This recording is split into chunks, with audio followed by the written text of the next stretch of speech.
Bismillahirrahmanirrahim. Alhamdulillahirabbil alamin wassalatu wassalamu ala asyrofil anbiya'i wal mursalin sayyidina Muhammadin wa ala alihi wa sahbihi ajma'in. Amma ba'du. Yang terhormat Kiai Haji Muhammad Hasan Mutawakkil 'alallah SHMM selaku Ketua Yayasan Pondok Pesantren Zainul Hasan Genggong. Yang terhormat Bapak Abdul Aziz BAMAG selaku Rektor Universitas Islam Zainul Hasan Genggong. Dan yang terhormat Ibu Wahyu Lestari MPD selaku Dekan Fakultas Tadris Umum. Dan yang terhormat Ibu Maghfiratul Hamdiah MPD selaku dosen Kaprodi Tadris Bahasa Indonesia. Dan yang terhormat kepada Bapak Ahmad Ilzamul Hikam MPD selaku dosen pengampu mata kuliah Psikologi Pendidikan. Baik, di sini saya akan menjelaskan tentang proses pertumbuhan dan perkembangan. Yang pertama ialah pengertian pertumbuhan dan perkembangan.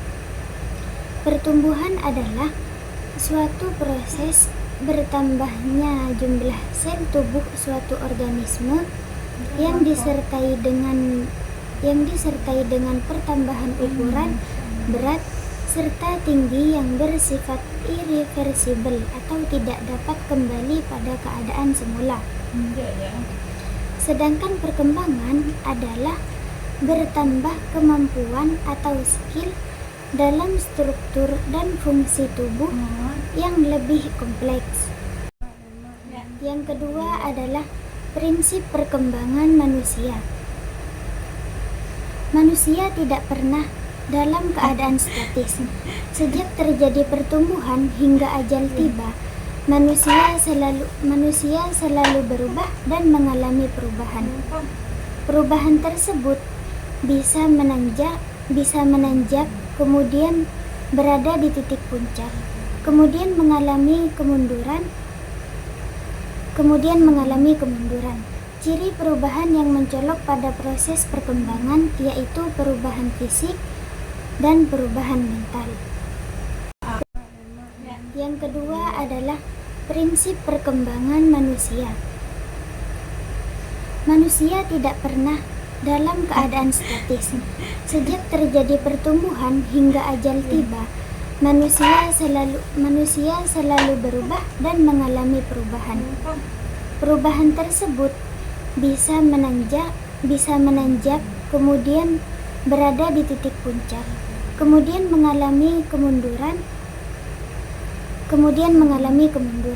Ciri perubahan yang mencolok pada proses perkembangan yaitu perubahan fisik dan perubahan mental. Yang ketiga yaitu teori perkembangan. Menurut Krain 2017 ada 14 perkembangan yang dikemukakan para ahli psikologi perkembangan, yaitu environmentalisme, naturalisme, etologis, komparatif dan kognitif, perkembangan kognitif, perkembangan moral, perkembangan klasik, pengondisian operan, pemodelan, sosial historis, psikoanalitik, psikososial, perkembangan bahasa, dan humanistik. Dan yang keempat adalah tahap perkembangan.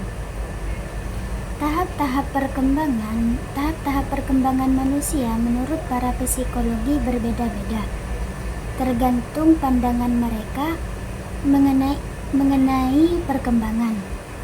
Resau Krain 2017-19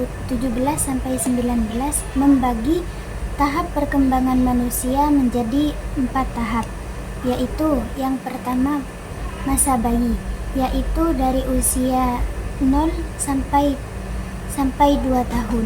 Yang kedua masa kanak-kanak awal, yaitu usia 2 sampai 12 tahun. Dan yang ketiga masa kanak-kanak akhir, yaitu usia 12 sampai 15 tahun. Dan yang keempat masa dewasa, yaitu usia 15 tahun sampai akhir hidup. Dan yang kelima yaitu faktor-faktor yang mempengaruhi perkembangan. Mengenai faktor-faktor yang memungkinkan atau mempengaruhi perkembangan. Para ahli memberikan pendapat yang berbeda-beda. Terdapat 3 aliran, yaitu yang pertama aliran nativisme. Nativisme berpendapat bahwa perkembangan individu semata-mata ditentukan oleh unsur pembawaan. Yang kedua empirisme, atau disebut juga aliran environmentalisme, berpendapat bahwa perkembangan individu itu sepenuhnya ditentukan oleh faktor lingkungan atau pendidikan, sedangkan faktor dasar atau pembawaan tidak berpengaruh sama sekali. Dan yang ketiga yaitu konvergensi, berpendapat perkembangan individu itu sebenarnya ditentukan oleh kedua kekuatan tersebut, oleh baik faktor dasar atau perkembangan maupun faktor lingkungan atau pendidikan.